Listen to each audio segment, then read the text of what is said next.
Muito boa tarde a quem nos ouve nos 104.5 da Voz da Planície, na nossa emissão online, e a quem nos vê através do Facebook da Incubadora de Inovação Social do Baixo Alentejo. Estamos a dar início ao terceiro programa de rádio no âmbito da iniciativa Fénix, da responsabilidade da Incubadora de Inovação Social do Baixo Alentejo, local onde nos encontramos já pela terceira vez a fazer esta emissão em direto. Recordo que o primeiro programa dos 4 programados foi no passado dia 4, falou-se de candidaturas e oportunidades no âmbito dos fundos comunitários para o território. O segundo foi na passada quinta-feira, dia 18, com foco na ação social. O programa de hoje tem como tema Comunidade e Educação e o painel de convidados é composto por João Cascalheira, o coordenador da Incubadora de Inovação Social do Baixo Alentejo, Arlindo Moraes, vereador da Câmara Municipal de Beja com responsabilidades na área da educação, Rita Martins, do CEBAL, Centro de Biotecnologia Agrícola e Agroalimentar do Alentejo, que viu recentemente aprovado o projeto E-Escola, e João Catarino, aluno universitário. São 4 os programas da iniciativa Fénix, todos a pensar o território e a encontrar saídas, projetos, neste tempo pós-pandemia. No programa de hoje, o tema talvez seja, João Cascalheira, boa tarde, mais uma vez bem-vindo, dos mais pertinentes, até porque vamos falar de algo que afetou, de alguma forma, todos em geral, não só quem está ligado à área da educação, mas também quem esteve em teletrabalho em casa e teve que usar as plataformas digitais. É um tema que afeta a educação, mas que afeta também a comunidade. Temos um painel muito ilustrativo daquelas que podem ser essas problemáticas. Foi por aí que a incubadora também tentou ir no sentido de elucidar quem nos ouve. Boa tarde uma vez mais. Boa tarde, Ana. Portanto, o que a incubadora pretende aqui, e seguindo aquilo que foram os últimos 2 programas, é dar respostas concretas, encontrar problemáticas reais que afetem o dia-a-dia e que isso permita que nós tenhamos a capacidade de construir projetos que possam dar resposta e que possam ser contributos importantes para a melhoria das problemáticas que encontramos, não é? E, portanto, seguindo aquilo que é o terceiro eixo da ação da Incubadora de Inovação Social, que se chama exatamente Educação e Comunidade, é fundamental que não percamos aqui um trabalho muito importante que foi desenvolvido durante muitos meses nas escolas e no Politécnico, e esse trabalho viu-se de alguma forma interrompido com a pandemia e penso que acabou por ser uma perda para todos, porque estávamos neste momento a desenvolver já ações muito concretas em termos de empreendedorismo e inovação social com os alunos, quer do ensino básico, secundário e superior. E tivemos que parar. E, portanto, também é importante que nós, dentro deste terceiro eixo, continuemos a trabalhar o que é a educação, como podemos melhorar a educação e de que forma é que a comunidade pode envolver-se na educação, até porque não podemos esquecer que o ensino formal precisa do apoio do ensino informal e que muitos dos projetos aprovados dentro do Portugal Inovação Social, principalmente dentro das parcerias para o impacto, são projetos na área da educação, do reforço de competências, na questão da elevada taxa de retenção e, portanto, é importante que se perceba que nós temos que trabalhar aqui uma problemática que não é nova, mas que é fundamental naquilo que é a construção de uma sociedade.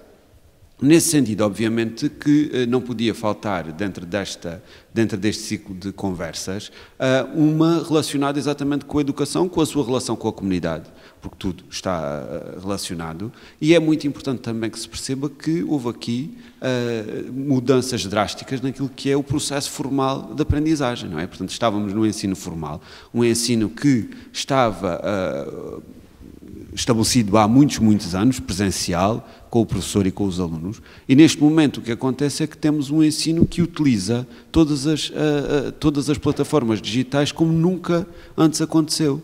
E nós poderemos tirar daqui, obviamente que existirão coisas negativas que poderemos melhorar, mas que também é uma enorme oportunidade, se calhar das maiores oportunidades que o nosso país já teve, para dar aquele passo em frente tão importante para que possamos melhorar aquilo que é o nosso sistema de ensino. Aquelas que foram as atividades que a incubadora foi fazendo nesta área da educação, estou-me a lembrar de algumas que fomos vendo também ao longo do tempo, foram muito vocacionadas para o ensino também aqui no espaço da incubadora e em contexto de escola, no sentido mais prático, não é? Utilizando até materiais conhecidos e tudo isso. Na sua opinião, esta nova fórmula em que usamos os webinars, usamos as sessões através dos computadores, em que comunicamos mais por e-mail e através do Zoom e outras plataformas, afeta de alguma forma essa proximidade? Isso é bom, é mau? Ana, eu, na minha opinião, penso que nós temos que perceber aqui que existiram dois grandes ganhos com esta mudança de sistema de ensino. É uma mudança de um paradigma. Não do sistema de ensino naquilo que é a sua gênese, naquilo que é o sistema de ensino formal, contudo, naquilo que é a forma como ele é praticado. E penso que, de alguma forma, nós o que conseguimos aqui é que devolvemos aos alunos a possibilidade de explorar, de conhecer por si. E eu penso que isto é muito importante. E fazer a gestão do seu próprio tempo. Exatamente. E eu penso que nós, ao devolvermos isto, também estamos a capacitá-los a ser agentes ativos da sua formação. Não apenas enquanto alunos, mas também enquanto cidadãos. E eu penso que aquilo que foi o trabalho que fizemos durante meses de nos focar muito na questão prática, e eu sempre disse isto, é muito importante duas coisas. Uma é que o ensino seja prático, o segundo é que ele seja apelativo. Não é? A questão do ensino apelativo é muito importante, é mais importante do que aquilo que nós pensemos, porque não ganhamos nada em ter um sistema de ensino todo ele artilhado das maiores individualidades e dos melhores professores, se as aulas não forem apelativas para aquele que é o público final, que são os alunos. E o que nós temos que pensar é que ensino é que queremos e que alunos queremos e que cidadãos estamos aqui a criar. E é sobre esses temas que vamos falar agora e passamos já a apresentar mais um dos elementos deste painel. Arlindo Moraes, já falei nele há pouco, é vereador da Câmara Municipal de Beja, tem responsabilidades na área da educação e eu começava aqui, além de lhe dar as boas-vindas e de lhe dizer boa tarde, seja bem-vindo.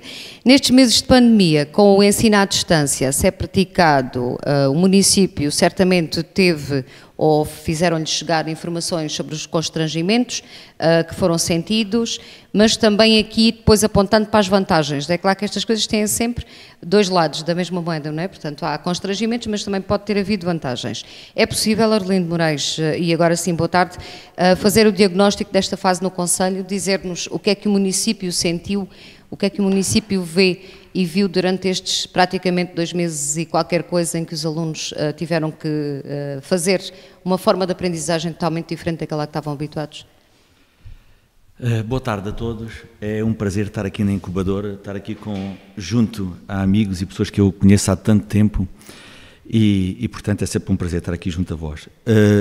Dizer que estes 2 meses tenho que referir, penso que criou-se aqui ainda mais um fosso entre aqueles que efetivamente têm uma casa que possibilita ter internet, os meios de comunicação estão disponíveis e depois, como é natural, sentimos exatamente junto daqueles que já têm o seu insucesso mesmo antes desta questão da pandemia, ainda mais afastados, como é natural, da escola. Isso não tenho dados concretos, mas de certeza que isto se passou.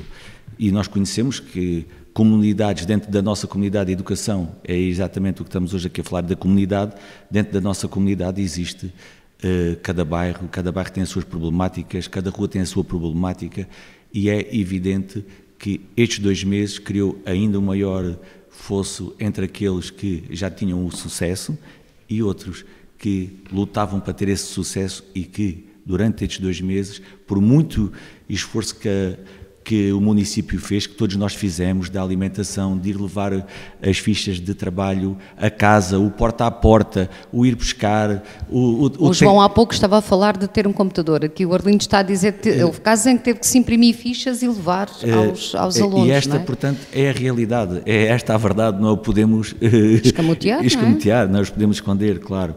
E portanto,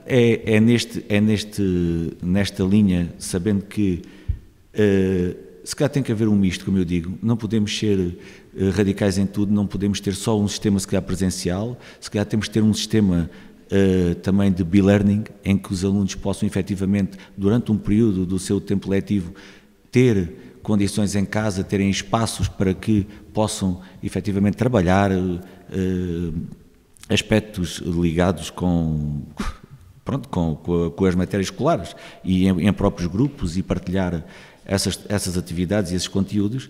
Mas neste momento teria que dizer que existe e criou-se um fosso entre aqueles que mais têm tudo à mão e entre aqueles que não têm estas facilidades. A questão da equidade ficou colocada aqui em causa, a equidade no ensino. Por muito que nós façamos e por muito que nós chegamos junto das famílias que nós sabemos e a comunidade escolar conhece também com mais dificuldades, esses são sempre, como nós sabemos, os mais afetados. Quando algo entra em crise, entre algo em que se desequilibra na balança, por norma, são sempre aqueles que mais frágeis na escola estão, que também depois veem a sua condição ainda mais fragilizada. Neste caso, ao município chegaram alguns pedidos de ajuda, pedidos de tablets, de computadores, até de routers, talvez, não sei, se calhar muitas pessoas sentiram essa necessidade de ir junto ao município. Claro que sim, chegaram por parte também do agrupamentos 1 e 2 essas mesmas necessidades de alunos. Nós não conseguimos responder a todos, a verdade é esta, a nossa comunidade é uma comunidade com 4.800 alunos, em que para dar resposta a todos é muito, muito difícil, mas tentámos criar como é que é dizer, se calhar alguns pré-requisitos para aqueles que mais poderiam necessitar do nosso apoio também. Tínhamos alguns computadores que estavam nas escolas de um programa que nós temos acerca da robótica e da programação. É um programa que, dentro do que é o sucesso escolar, que já está a andar, portanto está ativo na escola, e o que foi dito, portanto, os alunos que estão em anos terminais, como o 12º ano, os anos terminais dos profissionais, até o próprio 9º ano, que esses alunos que poderiam ter mais dificuldades em obter este tipo de aparelhos informáticos seriam, na minha opinião, foi essa a nossa ideia, portanto, ajudá-los de alguma forma para que eles possam completar o seu fim de ciclo, o 12º ano, entrar nas faculdades, nas universidades, e os alunos também estavam naquela final do profissional muito importante para alguns, em que tinham que apresentar trabalhos e que viam aí o seu futuro de 2, 3 anos completamente aí por água abaixo, e foi essa uma das medidas. Mas eu aqui tenho que tirar o papel aos agrupamentos 1 e 2, que tiveram sempre um papel exemplar na tentativa de fazer tudo, e fizemos tudo para que alguns alunos que nos chegaram a dificuldades, que não tinham uma câmara de vídeo para pôr, e todos nós em conjunto tentámos suprimir essas dificuldades e ajudar essas escolas. Sim, senhor. Em termos de agrupamentos, os agrupamentos fizeram esses levantamentos e sei que contactaram os pais diretamente no sentido de saber quais seriam aqueles que tinham carências ou necessidades.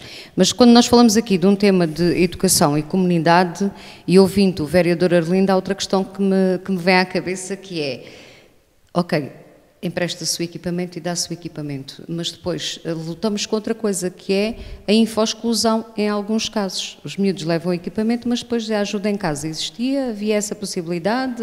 Também tiveram feedback em relação a esse assunto? É outro problema, claro, Ana, é outro problema. É outro problema que temos. Sabemos que os miúdos, numa faixa etária, dominam, claramente, dominam.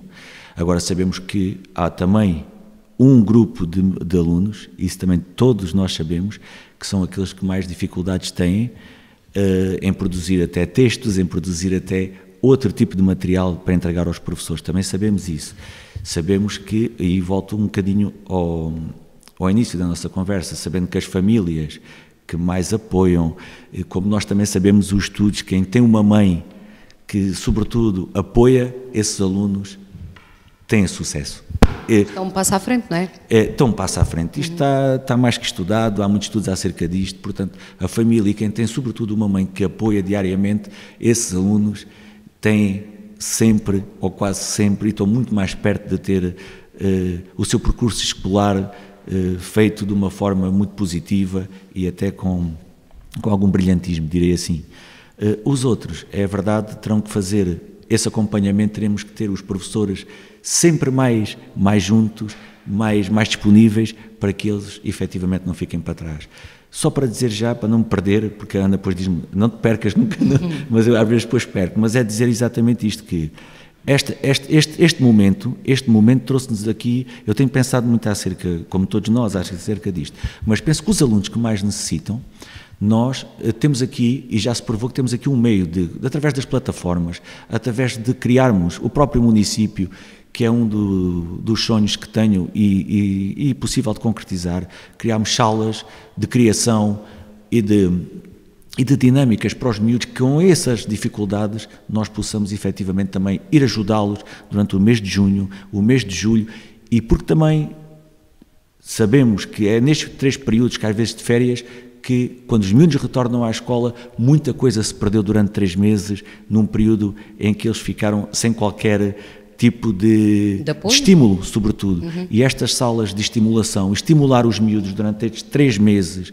estimulá-los para a criação, para as suas dificuldades até a nível da leitura, como estávamos aqui em off the record a falar no início, em que eles, durante ali aquele período, têm mesmo que ser estimulados, há um tempo para aprendermos com a esponja a reter mais informação, e penso que isto nos trouxe essa capacidade de o município, com grande responsabilidade aqui também, de conseguir colocar ao dispor destes miúdos que têm mais dificuldade este tipo de material informático e outro tipo de programas que existe, para que eles também possam, durante o período de férias, não é dar-lhes mais trabalho, não é isso que eu estou aqui a dizer, mas é sim estimulá-los, que é uma coisa diferente. Aproveitarem esse tempo para a estimulação da criatividade, era as tais oportunidades que o João Cascalheira falava há pouco, que é preciso também nestes tempos pensar nelas, não é? É isso mesmo.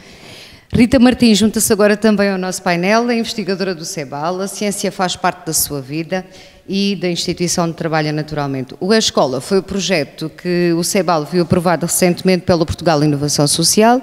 Levar o conhecimento à comunidade é o propósito do CEBAL e também deste projeto e de outros, porque o CEBAL tem uma vasta experiência nesta área da educação e já faz o Ciência à la carte e outros projetos também ligados ao ensino. Boa tarde, seja também bem-vinda. Esta situação facilitou, dificultou as coisas para o CEBAL? Que caminho é que o CEBAL tem percorrido e como é que é isto, levar a ciência a uma comunidade? E a ciência pode não ser uma coisa muito apelativa à primeira, não é? Mas o CEBAL tem sabido de alguma maneira entusiasmar e motivar e estimular os alunos para a aprendizagem desta área de conhecimento. Boa tarde. Boa tarde a todos. Agradeço imenso o convite para estar aqui e também dar o nosso contributo e a nossa visão sobre aquilo que é esta área de educação, portanto, à imagem também um bocadinho da contribuição científica. E, de facto, nós temos vindo a trabalhar com a ciência à la carte ao longo de alguns anos no CEBAL, precisamente porque surgiu de uma necessidade que evidenciámos no território. E, portanto, evidenciámos isto mesmo que tem a ver com muitas das coisas que referiram aqui, a existir um estímulo diferenciador daquilo que existe já na escola, que é o estímulo muito baseado no conteúdo, e, portanto, no saber do conteúdo, e proporcionarmos aqui uma visão mais prática, muitas das vezes, daquilo que são os conteúdos que desenvolvem na escola. Este foi sempre a abordagem que o Ciência à la carte teve, portanto, uma abordagem não formal. E a abordagem não formal é precisamente apostar na prática, na realização de atividades práticas. Obviamente, do ponto de vista da ciência, com conteúdos tão específicos, muitas das vezes com grandes palavrões. Aqui o desafio da parte dos cientistas, porque é um desafio da parte dos cientistas também, é simplificar.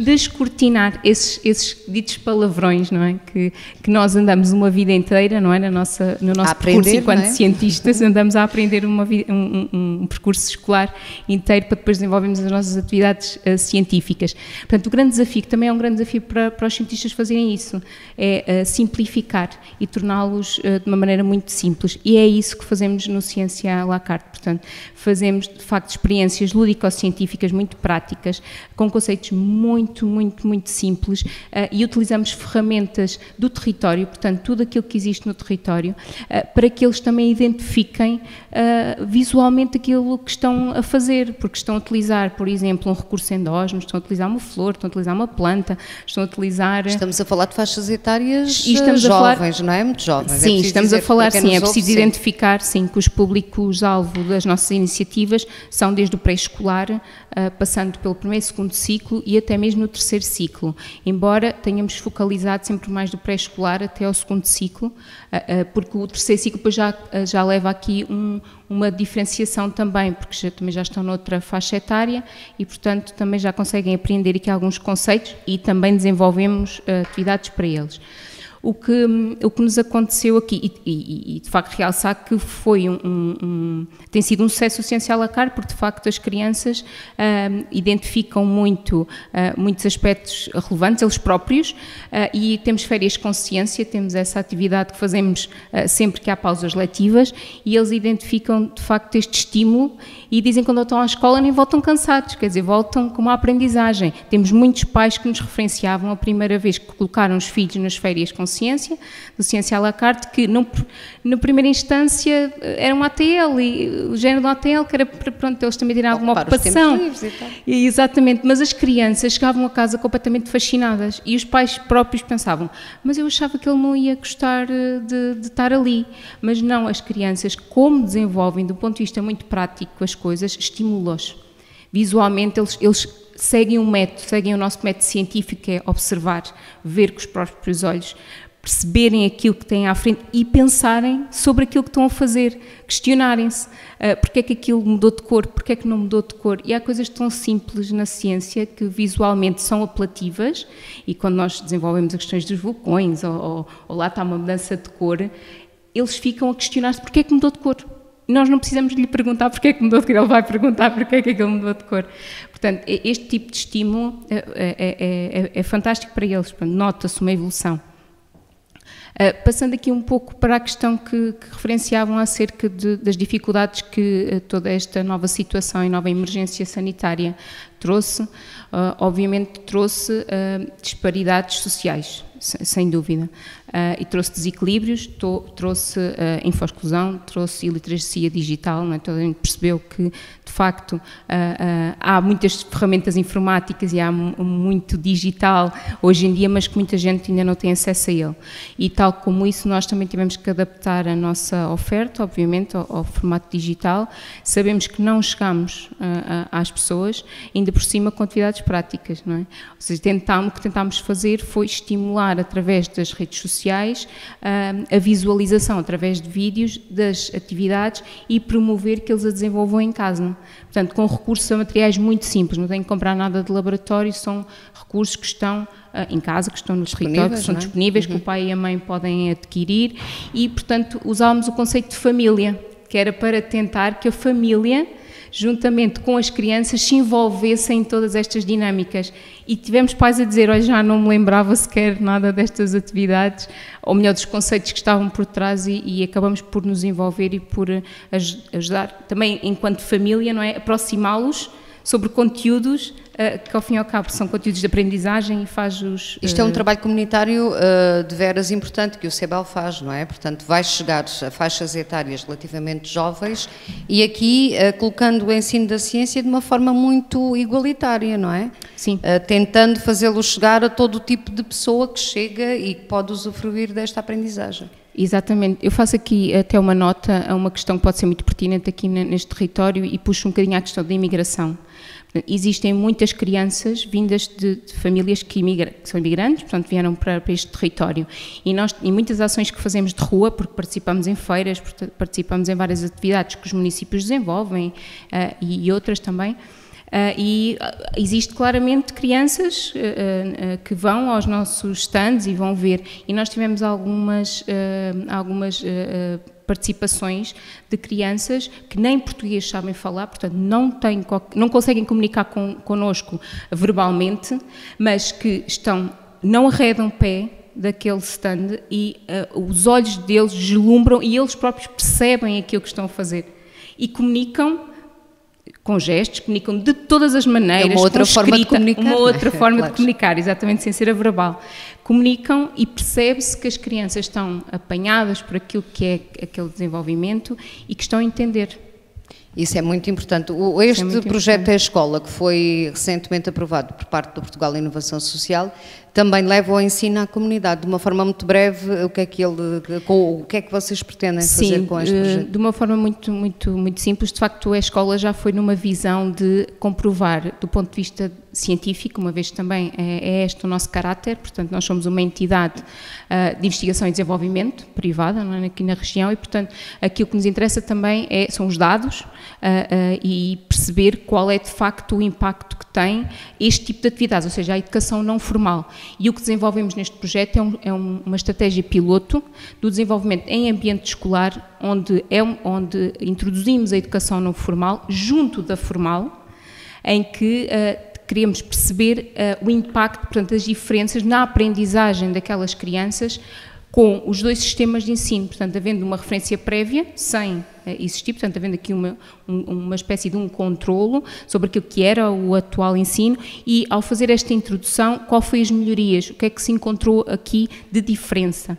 E depois queremos também ver o que é que, do ponto de vista não só das competências cognitivas, também das competências socioemocionais, o que é que verificamos existir de diferente. E, portanto, estamos aqui a falar numa introdução de uma componente completamente diferente daquela que hoje em dia não está presente, que são as soft skills, são a perceber como é que a escola, de facto, pode voltar a promover estas soft skills, porque, de facto, eu acho que ao longo do tempo chegámos a ter programas que o fariam e acho que foi-se perdendo.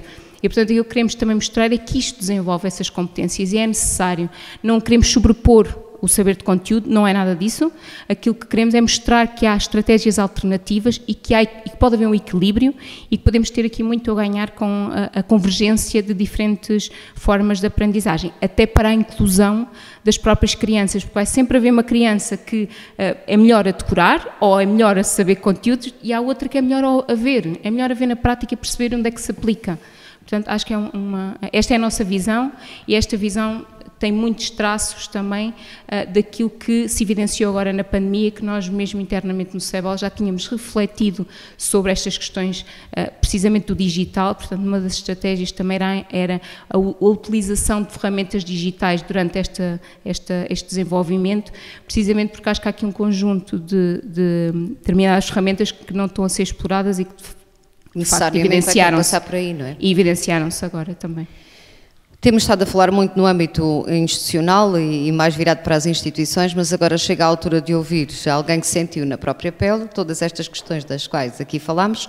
João Catarino junta-se agora ao painel. Boa tarde. Boa tarde. É aluno universitário. Começo por lhe perguntar em que universidade é que está, qual é a formação que está a fazer? Estou em Ciências da Comunicação, no primeiro ano, na Universidade de Lisboa. De repente viu as aulas teóricas e práticas desaparecerem e começou a ter que praticar um ensino de uma forma completamente diferente. Quer partilhar aqui connosco como é que foi este período? Desde já começar que este tem sido um período de adaptação e será ainda por tempo incerto. O grande contributo para este debate é assim contar a nossa experiência de estudantes para este novo tipo de ensino à distância, de forma a criar soluções, procurar ideias para algo que não terá corrido tão bem, digamos assim.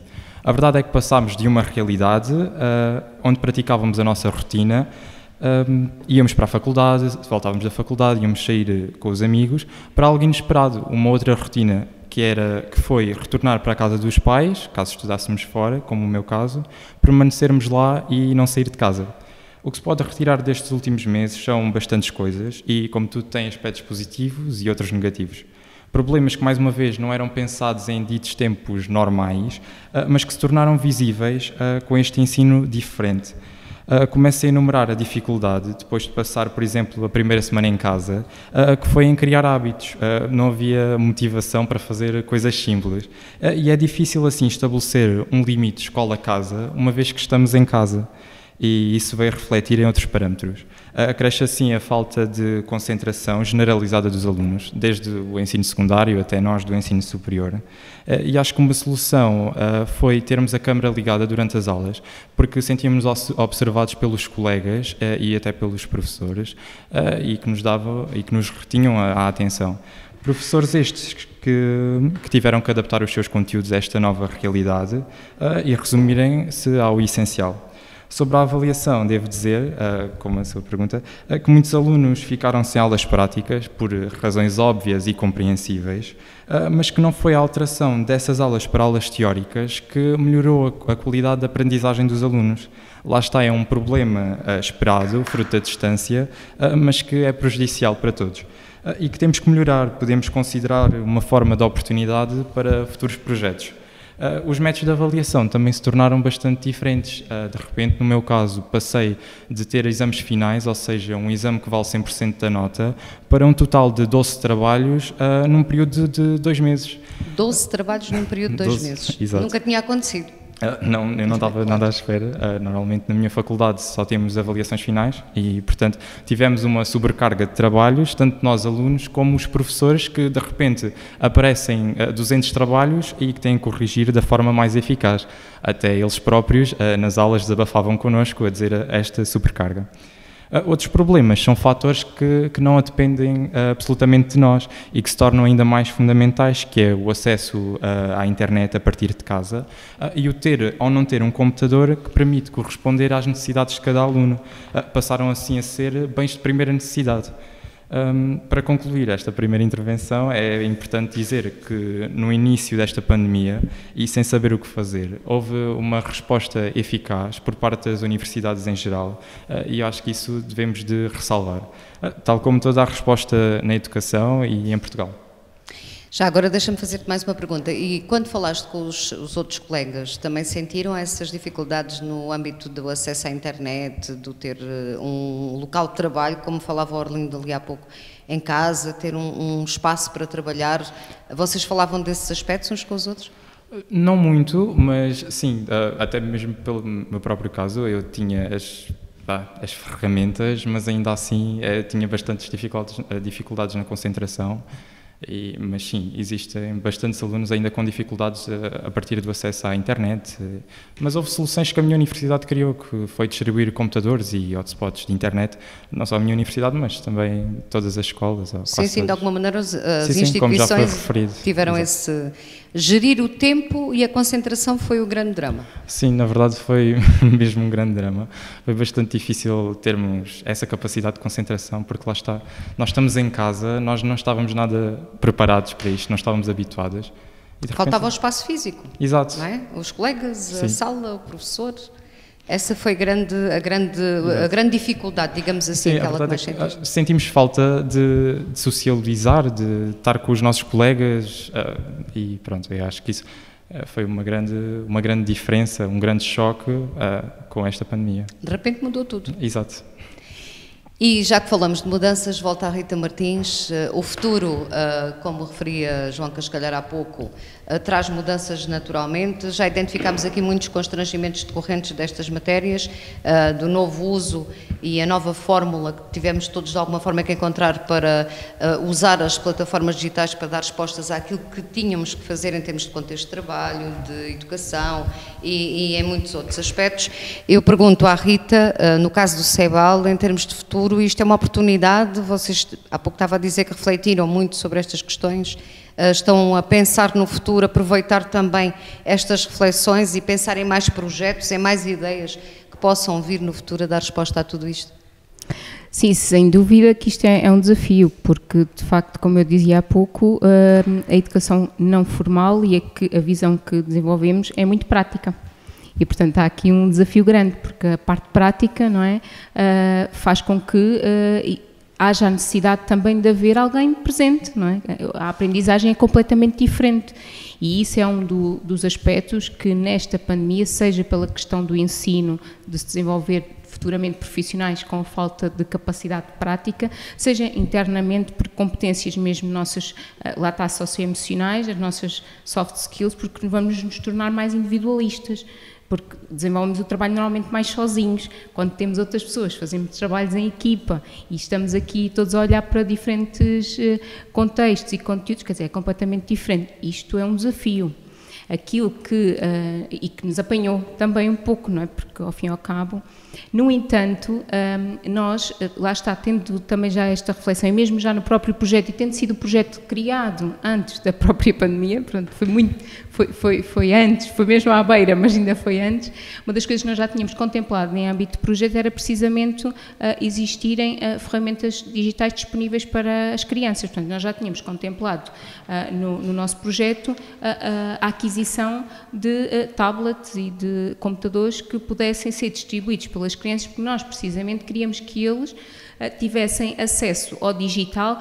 Porquê? Porque tínhamos aqui uma leitura já de que o digital serviria como uma ferramenta para eles próprios se literarem no futuro, e o que queríamos é que eles percebessem que usam o computador não só para jogar, mas também o podem usar em benefício próprio para aprender ou para tirar uma dúvida. Isto foi sempre aquilo que nós quisemos focar. Como um instrumento de trabalho, como digamos um instrumento assim, de trabalho, em que há o lazer e há, de facto, a aprendizagem. E nós queríamos deixar isto muito preeminente, queríamos que eles tivessem muito consciência disto e, portanto, para fazer isso, nós quisemos adquirir estes tablets para eles próprios manipularem de acordo com o direcionamento que nós também lhe queríamos dar. Portanto, já tínhamos isto um pouco previsto e, portanto, isto ajuda, em determinado aspecto, a chegar com o digital, né, com os equipamentos. Portanto, isto já estava. Claro que o facto de passarmos só para digital e não termos uma aproximação prática, e agora com o desenrolar dos tempos, que também está tudo a tentar perceber, as escolas estão a tentar perceber como é que vão se adaptar, não é? Há todo aqui um currículo. Nós próprios também, já, como fazemos já habitualmente, há algumas atividades com a escola, já fazíamos, e desde que foi para digital não foi exceção. Portanto, já fomos convidados por professoras para estarmos nas aulas digitais delas e fazemos uma atividade sobre qualquer coisa, e já tivemos essa experiência. E, portanto, aquilo que verificámos, e também tenho que apresentar este caso, porque acho que é extremamente elucidativo daquilo que quer dizer, foi participarmos numa aula online, não é? de uma plataforma digital, em que fomos falar sobre um determinado tema que tinha a ver até com a biodiversidade. E nessa turma existia uma criança que tinha necessidades especiais de aprendizagem. Aquela criança, segundo a professora nos relatou, muito pouco fazia, portanto, questões ou algum tipo de movimentação durante a aula, portanto, não era uma criança propriamente participativa. Depois foi das poucas crianças que fez imensas perguntas à monitora que trabalha connosco e que estava a fazer o desenvolvimento da atividade. Portanto, pela forma muito informal que ela desenvolveu a atividade em casa. Portanto, ela basicamente mostrou-lhe imagens, mostrou-lhe ferramentas que ela tinha em casa, portanto, tinha copos, tinha soluções que mostravam umas com as outras, e, portanto, só de lhe fazer esta abordagem visual. Portanto, abre-nos aqui, de facto, ainda outra visão de que, se calhar, não precisamos estar tão fisicamente sempre no mesmo sítio, simplesmente conseguimos captá-los, nem que seja só pela visão. Portanto, há outros métodos de aprendizagem que devem ser explorados a partir desta oportunidade, ao fim e ao cabo foi criada aqui. Exatamente, é sempre um bocadinho importante ter um olho muito crítico sobre aquilo que estamos a desenvolver, e é isso que nós fazemos, portanto, é ter aqui um olho muito crítico e perceber daquilo que é das adversidades, criarmos a oportunidade. E, portanto, acredito que com isto vamos conseguir, sem dúvida nenhuma, ter um impacto, se calhar um bocadinho diferente daquilo que no início estávamos a projetar, mas isto é mesmo assim. Nós, quando concebemos um projeto e a primeira informação que temos e que estamos a construir, tem uma visão. Muitas das vezes, no final, por todos os intervenientes, a visão é outra. Não tem que ser necessariamente uma resposta negativa, não. Pode ser até uma resposta ainda muito mais potenciada. Neste caso, uma resposta que vem a acrescentar. Neste caso, uma resposta que vem a acrescentar. Voltamos ao João Catarino. João, e futuro? Sabemos que as aulas vão começar em setembro outra vez, para praticamente todos os anos de ensino, incluindo o universitário. O Ministro da Educação veio dizer que queria ensino presencial a partir de setembro. Vamos ver se as coisas se confirmam até lá nessa ótica. O que é que tu achas que vai ser o futuro? Esta nova aprendizagem que fizeste durante este período, achas que te abrem aqui portas? Eu acho que tem que haver um investimento, ainda que o ensino que se torne outra vez presencial, eu acho que tem que haver um investimento na melhoria da qualidade da internet, porque existem zonas de Portugal em que a qualidade da internet não é suficiente, principalmente em zonas de pouca densidade populacional, como no Baixo Alentejo. Nós, jovens, de repente, deparamos-nos com uma falha de internet que não nos permite escutar os professores ou sequer participar ativamente nas aulas online. Ou até mesmo nos exames, em que os alunos, já aconteceu, em que depois não se sabe até que ponto é que o professor aceita ou não o motivo de não entregar um trabalho ou não entregar um exame por causa de uma falha de internet. E eu acho que isso era uma medida que devia de ser implementada independentemente de qualquer tipo de ensino, porque eu acho que isso é fundamental. Para além, mais, de falar daqueles que não têm acesso sequer à internet em casa. Mas que é uma realidade e que acentuam as diferenças sociais, como já tinham anteriormente referido. Eu fui do tempo do Magalhães e foi bastante importante esse choque tecnológico, não tendo a noção naquela altura, mas agora compreendo o processo fundamental e esse meu primeiro acesso à tecnologia. Nós tomamos atualmente esta tecnologia por garantido, mas a verdade é que não, e que deviam continuar a existir projetos para esta democratização da tecnologia. Uma outra medida surge para os mais pequenos, porque eu acho que é aí que devemos focar para as futuras gerações, e que é incluí-los nesta rede digital com toda uma segurança, é claro, porque são pequenos, lá está, para que mais tarde, mas mais cedo do que nós, possam não ter barreiras neste mundo que é o digital. Vemos assim que as tecnologias se tornaram ainda mais uma prioridade. Portanto, um reforço das aulas que visam trabalhar com as tecnologias seria importante na educação nos dias que correm.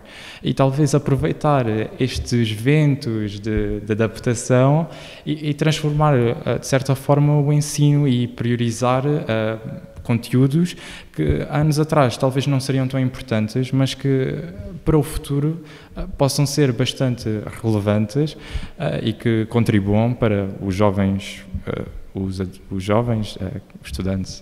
No geral, não é? No geral, é verdade. E o que é que parece? Essa questão que estavas a sugerir de se melhorar o acesso à internet seria uma coisa na globalidade, no país, pensando aqui especialmente no interior, foi essa a preocupação? No interior, sim. Nós deparamos-nos com zonas com alguma densidade populacional no interior, mas de facto é que nessas ainda com menos densidade populacional, aí a internet é muito fraca e acho que isso devia ser melhorado. Um investimento ao nível central, sim, Estado. Exato. Porque seria quase impossível fazer um investimento desse porte depois em termos particulares, não é? Mas sem dúvida nenhuma que essa seria uma das medidas a avançar. Sim, acho que só uma outra medida teria a ver com a criação de um projeto, não só para os mais pequenos, mas também para toda a população sem formação tecnológica. Por exemplo, os séniores também. Literacia para os séniores, literacia Exato. para... Eu acho que eles têm necessidade, porque atualmente é o mundo que vivemos, eu acho que há necessidade de os literar neste novo meio, que eles nunca estiveram habituados a viver com. E verificou-se durante a pandemia que muitos netos tiveram que usar essas fórmulas para falar com os avós. O caso das videochamadas nos centros de dias e nos lares, e vemos que a tecnologia também se mistura com as emoções na população mais sénior e não só em toda a população. Não se fazer da tecnologia um bicho-papão, mas alguma coisa que pode fazer parte da vida de todos nós e que nos pode ajudar. Eu acho que nós devemos abraçar a tecnologia e acho que é a população mais iliterada que repugna de certa forma a tecnologia, e acho que não deveriam, e é por isso que incentivo estes projetos. E ficaram aqui muitas propostas, Arlindo Moraes. Passamos para si. Algumas das ideias que o João Catarina até podem vir a ser usadas pelo município de Beja, quem sabe. Esta questão de promover o apoio ao nível das plataformas digitais para as pessoas mais velhas, para os mais novos. O João deixou aqui vários projetos interessantes que podem, quem sabe, vir a aliciar o município de Beja. Mas para já devem estar a pensar em algumas saídas, e essas que vamos ouvir. Que saídas ou que pontos é que o município de Beja pode ter em consideração para ajudar no futuro, sabendo que as aulas começam já daqui a pouco tempo, a partir do dia 14 de setembro, não é? Esperemos que sim. Só fazer aqui 2 ou 3 apontamentos ao que ouvi, e em relação ao CEBAL, e dizer que esta situação que foi reportada deste aluno da biodiversidade e do gosto pela biodiversidade quando um aluno com necessidades educativas especiais se o manifestou na plataforma, eu venho sempre a dizer exatamente a mesma coisa. Todos os alunos têm potencial, todos temos grande potencial. Cada vez mais a escola tem que olhar para toda a comunidade escolar com aquilo que o grande famoso, e muita gente comunica em relação a isto, que é o Arnar Gardner, que fala das múltiplas inteligências. E essas múltiplas inteligências vão diretamente neste campo, que é da individualização. E nós temos que olhar para cada aluno com as suas características, com os seus defeitos, com as suas coisas que têm muito boas e tirar de lá tudo o que é possível e melhorar aquilo que tem que ser melhorado e potencializar aquilo tudo que ele tem, porque estes alunos têm coisas ótimas, só que nós às vezes equivocamos-nos porque ele, não é? quando às vezes não consegue ler logo nos primeiros meses de aulas ou não consegue logo fazer um raciocínio lógico ou dedutivo da coisa, começamos logo, efetivamente, esse aluno, e é uma questão da tal motivação que falámos, das emoções, do criar a empatia, de criar um espírito e um clima que esses alunos estejam efetivamente a aprender. Fazer aqui também um ponto de situação, dizer que nós estamos preocupados, muito preocupados, o município, com esta situação, mas já vínhamos preocupados com ela, que tem a ver com o Programa Nacional da Promoção do Sucesso na Escola, que é a equipa de missão, e nós, em Beja, no distrito de Beja, e sobretudo em Beja, temos, a nível do segundo ano, um grande campo de retenção. A nível do país, é onde existe maior retenção. E depois temos... No Concelho de Beja? No distrito de Beja. No distrito de Beja. Sim, no distrito de Beja. E no 7º ano, que é o outro ano de transição do terceiro ciclo, voltamos a ter novamente o maior número de retenção de alunos, portanto, do país. Estes números estão estudados, todos nós já os discutimos internamente, e é a partir daqui que nós achamos, e o que é que nós queremos fazer já no próximo ano letivo. Temos um conjunto, e há um conjunto de programas, juntando o da CEBAL, como temos a equipa multidisciplinar, temos agora um projeto que é um projeto das artes, muito direcionado para os alunos do 1º, 2º, 3º e 4º ano, em que, portanto, nós acreditamos e temos a certeza que é através das artes, que é através do teatro, que é através da música, que é através da linguagem, que é através da linguagem também corporal, que efetivamente os alunos conseguem dar este salto. Nós temos que olhar para os alunos como às vezes olhamos como vamos ao hospital. Entramos nas urgências e os professores sabemos e a escola sabe quem são aqueles alunos que necessitam daquela urgência, e esses nós temos que os agarrar para que efetivamente eles tenham capacidades de ter o seu percurso escolar não comprometido. E isso vem acontecendo regularmente e Portugal continua a estar neste campo ainda na OCDE muitos patamares abaixo. O município tem conhecimento, temos feito grandes investimentos nesta área. Dizer que neste campo temos também 2 projetos através das CIMs que vão ser também direcionados para todos os concelhos, todos os municípios estão agregados, portanto, para quem não sabe o que são as CIMs, estamos a falar das comunidades intermunicipais. Foi uma candidatura conjunta, que se fez conjunta, e que, portanto, tem a ver com o IPATIAMAT e com o SIL, e tem exatamente a ver com isto que acabámos aqui todos de falar, usar as tecnologias para que os alunos possam identificar as letras, conceitos abstratos, segmentação linguística, silábica, quer dizer, o quanto importante é, neste momento, ter um computador, ter os softwares indicados para que possamos ajudar estes alunos a fazer um caminho de motivação e de aprendizagem de conhecimento. E isto é muito, muito importante. Os professores têm que entender uma coisa, todos temos que entender uma coisa, que o que foi o nosso tempo, desculpem lá, mas já passou. Temos que aproveitar o que é bom, mas temos que olhar para o futuro, pegando nestas situações, e que há desequilíbrios, sabemos que há, mas olhar para o que isto também tem de bom, olhar para aqueles que são mais frágeis e tentarmos dar cada vez mais estimulação Eu digo muito isto porque sou da área do desporto, que é o treino, e eu digo sempre a mesma coisa: se nós treinarmos, não é? O treino, e a disciplina, o chegar a hora, a disciplina, sermos pessoas regradas, temos capacidade também de rir e de gozar connosco mesmo quando perdemos e ficamos em último, todas estas capacidades que nós às vezes vamos criando depois internamente com o desporto, conseguimos às vezes, digo eu, olhar para o treino. E quando eu digo, às vezes dizia aos alunos: se tu fores para a Inglaterra ou se fores para a China, tu vais aprender a falar chinês. Eu, professor, não, porque o ambiente lá, se falarem só chinês contigo, tu vais aprender a falar chinês. Claro. E ele, se calhar é verdade. Então treina, vamos todos treinar aqui um bocadinho. E é isto, é o treino, acreditar que é possível melhorar sempre algumas dificuldades.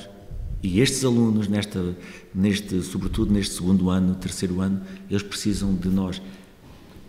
Ser como no hospital que disse, urgências, atacar, depois vai para a enfermaria de onde está essa especialidade e depois continuar a ser acompanhado para que efetivamente veja o seu futuro não comprometido e o seu percurso escolar não comprometido.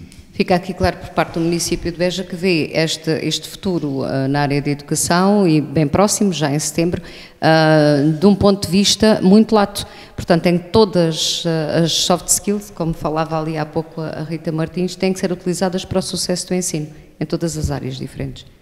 Em todas as áreas diferentes. Temos esta oportunidade, eu penso que por aquilo também foi dito pelo Governo, que irá existir, e espero que sim, os meios informáticos para todos os alunos. É isso que nós pretendemos. Isso é importante, o João Catarino pediu isso, que é muito importante também. É muito importante. Associado a isto, é importante exatamente o que o João acabou de nos dizer, temos que ter os meios, a internet rápida, não podemos ser prejudicados no interior por não termos a densidade populacional que os outros têm. Esse nunca poderá ser um fator que desequilibre o país, e acredito que temos que fazer ambas as coisas em conjunto.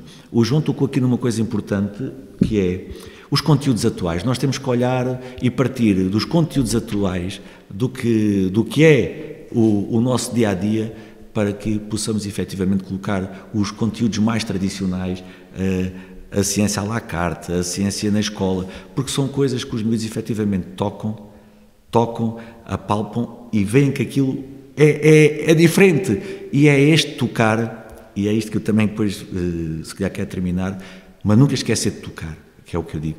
Temos que tocar as pessoas, não podemos. Eu sou um fanático e sou das novas tecnologias, do 5G, estou sempre a falar às vezes que é importante nós estarmos sempre a olhar para o futuro e nunca ficarmos atrás, mas também há uma coisa que eu sei, que é temos de ser equilibrados e tocar as pessoas. Se nós não tocarmos as pessoas na rádio, na televisão, não conseguimos nada.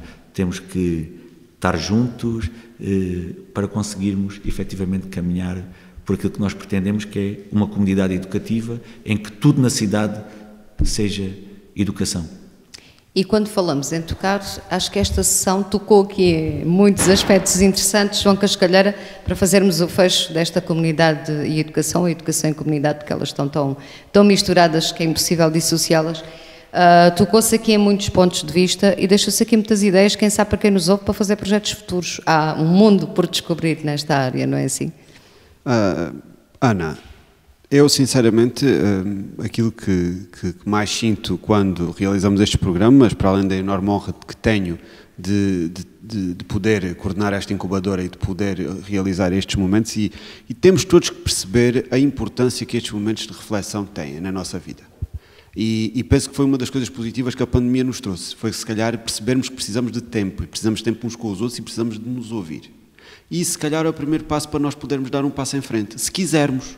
Porque nós temos dois caminhos neste momento. Ou nós nos tornamos menos inteligentes e seguimos certas linhas de pensamento, ou nós partimos do princípio que temos que melhorar aquilo que é a nossa relação com o ambiente, aquilo que é a nossa relação com a comunidade e aquilo que é o futuro. E o futuro não pode deixar de estar associado à educação. E, portanto, eu penso que nós, como eu defendi durante muito tempo, e que tu me ouviste isto, o Arlindo também já me ouviu dizer isto muitas vezes, a educação tem que estar inevitavelmente vocacionada para o sucesso. Não é porque o aluno tem que ter 10 ou porque tem que obrigatoriamente ter 3 ou tem que ter positiva, não. O aluno tem que sentir que a educação está vocacionada para o seu sucesso, está adaptada para que ele sinta que pode conseguir, pode atingir. E é um facto inegável que quando adaptamos o processo educativo a esta questão, a uma perspectiva do aluno, a como ele consegue aprender, a como ele consegue adquirir conhecimento, a taxa de sucesso cresce. E, portanto, não vale a pena estarmos a insistir em modelos que não visem isto, porque nós não vamos ter sucesso. E a palavra sucesso é fundamental nisto. O sucesso escolar não é apenas dos alunos terem positivas, é, acima de tudo, os alunos empreenderem, é os alunos compreenderem, é os alunos terem formação. E nós temos que perceber isto de uma vez por todas. E, portanto, nesse sentido, temos que perceber que daqui para a frente, e desde há muito tempo atrás, o ensino informal tem um papel, vai ter que ter um papel fundamental naquilo que é o seu apoio ao ensino formal, ao ensino daquilo que são as coisas do dia-a-dia, àquilo que são as coisas da nossa vida e àquilo que é a nossa formação enquanto cidadãos e enquanto seres humanos. Depois também penso que temos que nos focar e temos que perceber, e cada região tem que perceber isto, e felizmente o país tem 3 incubadoras de inovação social, e penso que quem tem que pensar o trabalho da inovação social também tem que pensar nisto. Nós temos que focar os excelentes recursos humanos que temos no nosso território. São os recursos humanos, mais do que recursos tecnológicos ou os recursos técnicos que desenvolvem os territórios. E nós temos demonstrado nestas sessões e nas conversas de futuro que existem excelentes recursos humanos, existem excelentes instituições e que são elas que podem fazer esta mudança. E nós aqui acabamos de ouvir um conjunto de pessoas que se calhar a maioria do público não conhece, mas que nós temos vindo a trazer estes programas de rádio com perspectivas muito positivas, com perspectivas animadoras e inovadoras para o nosso futuro. Portanto, quando a Ana me pergunta, temos aqui espaço para construir projetos? Obviamente que sim. Temos espaço para construir projetos, temos que perceber que temos que incluir os alunos neste processo. Até seria muito interessante que alunos de ensino superior pudessem eles próprios construir projetos que depois fossem ferramentas importantes para o desenvolvimento da educação. Temos aqui um projeto que já foi aprovado e pelo qual nós lutamos bastante, que foi o Escola Ciência. O Escola Ciência vem trazer ao nosso território algo que é muito importante, que é um dos primeiros projetos de educação que é aprovado para o nosso território. Quando falo nosso território, Baixo Alentejo. E um projeto de inovação social na área da educação é algo que eu penso que tem uma importância fundamental para que nós tenhamos aqui um futuro diferente e um futuro que nos possa prometer desenvolvimento, não é? Porque o homem desenvolve-se se nós dermos as ferramentas para que se desenvolva. E nós temos que perceber todos, não há caminho aqui a cortar, nós temos que trabalhar todos no sentido da construção de uma educação que se envolva na sua comunidade e numa comunidade que se envolva na sua educação. Nem mais. Isto não são apenas palavras, isto são factos concretos. Se nós pensarmos, existem já inúmeros projetos, o inúmero trabalho, falo inclusive daquilo que nós temos feito aqui na incubadora, em que nós mostramos que tantas vezes que nos era dito, olha, vão ter neste momento uma sessão com a turma X, coitados, e depois a turma X era espetacular. Não é? E nós temos que pensar isto, não existem bons nem maus alunos, existe a nossa capacidade enquanto educadores, e todos nós os somos, não são apenas os professores, todos nós somos, de garantir que os alunos sentem o nosso apoio e sentem que nós estamos a trabalhar para o seu sucesso e não para o seu insucesso. E, portanto, é com isto que quero terminar. Trabalhemos, fazemos novos projetos, mas pensemos muito nisto que estou a dizer. Nós temos que trabalhar incansavelmente para o sucesso da educação. E hoje deixamos aqui muitas reflexões e muitas possibilidades de quem nos ouviu de pensar sobre tudo aquilo que foi dito. Muito obrigada aos 4 por esta participação neste tema da comunidade e educação. Educação e comunidade, elas estão as duas de mãos dadas. De hoje a 8 dias regressamos novamente aqui à incubadora para mais um programa, para mais uma reflexão. Para a semana será a economia e a inovação social. Despeço-me a todos com um até lá.